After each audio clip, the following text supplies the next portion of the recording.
ರಾಜಕೀಯದಲ್ಲಿ ನನಗೆ ಖಂಡಿತವಾಗೂ ಕನಸಿದೆ. ನಾನು ತುಂಬಾ ಎತ್ತರಕ್ಕೆ ನಮ್ಮ ಬೋಸರಾಜ್ ಸಾಹೇಬರು, ನಮ್ಮ ರವಿ ಅಣ್ಣವ್ರ ಆಶೀರ್ವಾದದಿಂದ ನಾನು ಬೆಳಿತೀನಿ ಅಂತ ಖಂಡಿತವಾಗೂ ನಾನೆಲ್ಲ. ನೀನ್ ಚಿಕ್ಕ ವಯಸ್ಸಲ್ಲಿದ್ದಾಗ ನಿಮ್ಮ ಅಪ್ಪ ನಿನ್ನ ಬೈಕಲ್ಲಿ ನಿಮ್ ತಂದೆ ಮುಂದೆ ಕೂರಿಸ್ಕೊಂಡು ಊರೆಲ್ಲ ರೌಂಡ್ ಹಾಕಿದ್ರು. ಬೆಳದ ಮೇಲೆ ನಿಮ್ ಹುಡುಗ ನಿನ್ನ ಬೈಕಲ್ಲಿ ಹಿಂದೆ ಕೂರಿಸ್ಕೊಂಡು ರೌಂಡ್ ಹಾಕ್ತಾನೆ. ಯಾಕಂತ ನಿಮ್ಮ ಅಪ್ಪ ನೀನ್ ಮುಂದೆ ಇರ್ಬೇಕು ಅಂತ ಆಸೆ, ನಿಮ್ ಹುಡುಗ ನೀನ್ ಹಿಂದೆ ಇರ್ಬೇಕು ಅಂತ ಆಸೆ. ಈ ವಾಸ್ತವ ಅರ್ಥ ಮಾಡ್ಕೊಳ್ದೆ ಅಪ್ಪ ಅಮ್ಮನೆಲ್ಲ ದೂರ ಮಾಡ್ಕೋಬೇಡ್ರಮ್ಮ, ಬದುಕೋದು ಕಷ್ಟ. ನೀವೇನಾದ್ರೂ ಒಂದು ಅರ್ಧ ತಾಸು ಮನೆಗೆ ಲೇಟ್ ಹೋದ್ರೆ ನಿಮ್ಮ ಅಮ್ಮ ಬೇರೆ ಫೀಲ್ ಆಗ್ತಿಲ್ಲ, ಏನಮ್ಮ ನನ್ನ ಮೇಲೆ ನಂಬಿಕೆ ಏನು ಅಂತ. ಇನ್ನು 20 ವರ್ಷ ಆದ್ಮೇಲೆ ನಿನಗೆ ವಯಸ್ಸು ಬಂದಿರೋ ಮಗಳು ಅರ್ಧ ಗಂಟೆ ಮನೆಗೆ ಲೇಟ್ ಹಾಕಿದ್ರೆ ಎಷ್ಟು ಇನ್ಸೆಕ್ಟ್ ತಾಯಿ ಫೀಲ್ ಆಗ್ತಾಳೆ ಅಂತ ನಿನಗೆ ಗೊತ್ತಾಗುತ್ತೆ. ಅಲ್ಲಿವರೆಗೂ ನಿನಗೆ ರಿಯಾಲಿಟಿ ಎಲ್ಲ ಅರ್ಥ ಆಗುತ್ತೆ. ಚೆನ್ನಾಗಿ ಓದ್ಬೇಕು ಸರ್, ಟಾಪರ್ಸ್ ಆಗ್ಬೇಕು ಸರ್, UPSC ಟಾಪರ್ಸ್. ನಾನು ರಾಯಚೂರು ಹೋಗಿ ನೋಡ್ಬೇಕು. ನಾನು ಇವತ್ತು ನನ್ನ ರಾಜಕಾರಣದಲ್ಲಿ ನನಗೆ ತುಂಬಾ ಒಳ್ಳೇದು ಬಯಸ್ತಿರೋ ನಮ್ಮ ಬೋಸರಾಜ್ ಸಾಹೇಬ್ರ ಕುಟುಂಬ, ಅವ್ರ 79ನೇ ಹುಟ್ಟುಹಬ್ಬ. ನಿಮ್ ಚಪ್ಪಾಳೆ ಮುಖಾಂತರ ಸರ್ಗೆ ವಿಷಯ ಹೇಳಿದ್ದೀನಿ.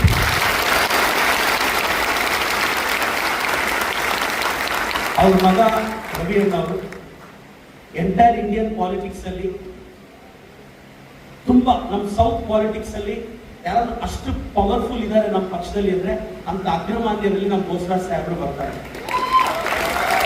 ಇವತ್ತು ನಾವೆಲ್ಲ ರಾಜಕಾರಣಕ್ಕೆ ಹೊಸಬ್ರು. ನಾನು ರವಿ ಅಣ್ಣ ಹತ್ರ ಹೋಗಿ, ಅಣ್ಣ ಬಡವರಿಗೆ ತುಂಬಾ ಕಷ್ಟ ಇದೆ, ನಾನು ಹಳ್ಳಿ ವಿಸಿಟ್ ಹೋಗ್ತೀನಿ ನಮ್ಮೂರಿಗೆ ನಮ್ಮ ಶಾಸಕ ಅಂತ. ಬೆಳಗ್ಗೆ 7 ಗಂಟೆಗೆ ಒಂದು ಹಳ್ಳಿಗೆ ಹೋಗಿ ಚಾಪೆ ಹಾಕೊಂಡು ಎಂಟೈರ್ ಬ್ಯೂರೋಕ್ರಸಿನ ನೆಲದ ಮೇಲೆ ಕೂರಿಸ್ಕೊಂಡು ಅಡ್ಮಿನಿಸ್ಟ್ರೇಷನ್ ಮಾಡ್ತೀನಿ. Entire bureaucracy make to sit ಆ ನೆಲದ ಮೇಲೆ ಕೂರಿಸಿ ಅಡ್ಮಿನಿಸ್ಟ್ರೇಷನ್ ಮಾಡ್ತೀನಿ. ಎಷ್ಟೋ ಹಳ್ಳಿ ಬಂದಾಗ ಸ್ವಾಮಿ ನಮ್ಗೊಂದು ಬೋರ್ ಹಾಕೊಡು, ನಮ್ಮ ಮಕ್ಕಳನ್ನ ಓದಿಸ್ಕೊಂತೀನಿ ಅಂತಾರೆ. ಒಂದು 15-20-30 ಜನ ನಮ್ಗೊಂದು ಬೋರ್ ಹಾಕ್ಸ್ಕೊಡು ಅಂತ. ಒಂದು 15-20 ಕುಟುಂಬಗಳು SC, ಒಂದು 15-20 ಕುಟುಂಬಗಳು ST ಅವರು ಬೋರ್ ಹಾಕೊಟ್ರೆ ನಮ್ಮ ಮಕ್ಕಳನ್ನ ನಾವು KPSC ಓದಿಸ್ತೀವಿ ಅಂದ್ರು. ನಾನು ಅದೆಲ್ಲ ನಿಷ್ಠೆಕೊಂಡು ಅಣ್ಣ ಹತ್ರ ಬಂದೆ. ಅಣ್ಣ, ಆ ಫ್ಯಾಮಿಲಿಗೆ ಬೋರ್ ಹಾಕೊಟ್ರೆ ಒಂದು ಬೆಳೆ ಇಟ್ಟು ಮಕ್ಕಳು ಓದಿಸ್ತಾರೆ ಅಂತ ಅಂದ್ರೆ 30 ಬೋರ್ವೆಲ್, ಒಂದು ಬೋರ್ವೆಲ್ 10 ಲಕ್ಷ ರೂಪಾಯಿ ಆಗುತ್ತೆ. ಸ್ಯಾಂಕ್ಷನ್ ಮಾಡಿಕೊಡ್ತೀವಿ. ಅದರಲ್ಲಿ ಇದಾಗಿದ್ದು 1.5 ವರ್ಷದ ಬ್ಯಾಕು. ಅವ್ರಿಗೆಲ್ಲ ಡಿಗ್ರಿ ಪಾಸ್ ಮಾಡ್ತಿದ್ರೆ ಬೆಳೆನೂ ಬಂದಿದೆ.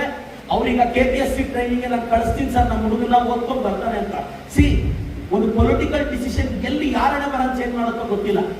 ನನಗೆ ಆ ಬೋರ್ವೆಲ್ ಅವ್ರು ಸ್ಯಾಂಕ್ಷನ್ ಮಾಡಿಸುವಾಗ ಈ ಡಿಫ್ರೆನ್ಸ್, ಆದ್ರೆ ಅದನ್ನು ಫಾಲೋ ಅಪ್ ಮಾಡಿದಾಗ ಜನ ಕಂಪ್ತು. ನಮ್ಮ ರವಿ ಅಣ್ಣವ್ರಿಗೆ, ಬೋಸರಾಜ್ ಸಾಹೇಬರು 40 ವರ್ಷ ರಾಯಚೂರಿಗೆ ಅವ್ರದ್ದೇ ಆದ ಕಾಂಟ್ರಿಬ್ಯೂಷನ್ ಇದೆ. ಅಂತ ವ್ಯಕ್ತಿ ರಾಜಕಾರಣದಲ್ಲಿ ಮತ್ತಷ್ಟು ಬೆಳಿಬೇಕು.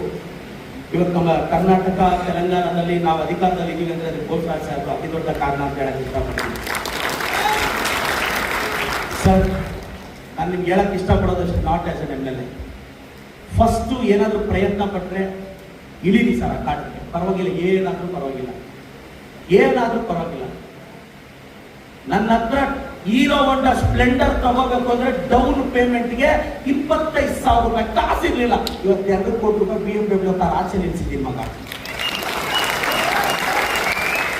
ಯಾಕೆ ಹೇಳ್ತಾ ಇದ್ದೀನಿ ಅಂದ್ರೆ, ನನಗೆ ನಮ್ಮ ಮನೇಲಿ ಕಷ್ಟ ಇದೆ, ನಮ್ಮ ಮನೇಲಿ ಸ್ಟ್ರಗಲ್ ಇದೆ. ನನ್ನ ತಂದೆ ತಾಯಿ ಇದ್ದು ಚಿಕ್ಕ ವಯಸ್ಸಲ್ಲೇ ವಿಷ ಕುಡಿದು ಆತ್ಮಹತ್ಯೆ ಮಾಡ್ಕೊಂಡ್ರು ಸರ್ಕಾರಿ ಆಸ್ಪತ್ರೆಯಲ್ಲಿ. ಯಾಕೆಂದ್ರೆ ಡಾಕ್ಟರ್ ಸ್ವಲ್ಪ ಲೇಟ್ ಆಗಿ ಬಂದ್ರು ಅಂತ. ಇವತ್ತು ನನ್ನ ತಾಲೂಕು ಸರ್ಕಾರಿ ಆಸ್ಪತ್ರೆಯಲ್ಲಿ ಡಾಕ್ಟರ್ 5 ನಿಮಿಷ ಲೇಟ್ ಆಗಿ ಬಿಡದೆ ಬರೋ ಇನ್ ಟೈಮ್ ಬರೋದು ನೋಡ್ಕೊಳ್ಳೋ ಪ್ರಯತ್ನ ಪಡ್ತಿದ್ದೀನಿ ನಾವು. ವ್ಯವಸ್ಥೆ ಮೇಲೆ ಕೋಪ ಇದ್ರೆ UPSC ಕ್ರ್ಯಾಕ್ ಮಾಡಿ ಅಡ್ಮಿನಿಸ್ಟ್ರೇಷನ್ ಬಂದು ನಿಮ್ ತಾಕತ್ ತೋರಿಸು. ಸೋಷಿಯಲ್ ಮೀಡಿಯಾದಲ್ಲ ಮಗನೇ. ಬಾ, ತಂದಿದ್ರೆ KPSC ಕ್ರ್ಯಾಕ್ ಮಾಡಿ ನೀನು ಬಾ, ನಮ್ ಜೊತೆ ನಿಂತ್ಕೊಂಡು ಕೆಲಸ ಮಾಡೋ. ಬಾ, ನಿಂತ್ಕೊಂಡು ಕೆಲಸ ಮಾಡೋ ಟಾಪರ್ ಆಗಿ. ಎಲ್ಲಾ ಸಬ್ಜೆಕ್ಟ್ಸ್ ಚೆನ್ನಾಗಿ ಓದ್ಬೇಕು. ಇನ್ನ ಬಹಳಷ್ಟು ಜನ ಗಣ್ಯ ವ್ಯಕ್ತಿಗಳಿದ್ದಾರೆ. ನಾನು ತುಂಬಾ ಜನ ತಾಯಂದರಿಗೆ, ಎಲ್ಲ ಯಂಗ್ಸ್ಟರ್ಸ್ಗೆ, youths are not useless but they're useless. ನಿಮ್ ಕೇಪಬಿಲಿಟಿ ನಿಮ್ಗೆ ಗೊತ್ತಾಗ್ತಿಲ್ಲ. ತುಂಬಾ ರಿಯಾಲಿಟಿಯಲ್ಲಿ ಬದುಕಿ 70, 80, 90, 100 ನೆಮ್ಮದಿಯಾಗಿ ಬದುಕಿ ಒಂದಿನ ಹೋಗ್ತೀವಿ. ರಿಯಾಲಿಟಿಯಲ್ಲಿ ಬದುಕಬೇಕು. ಭಯ ಆಗ್ತಿತ್ತು, ಸಾಯಬಾರ್ದು.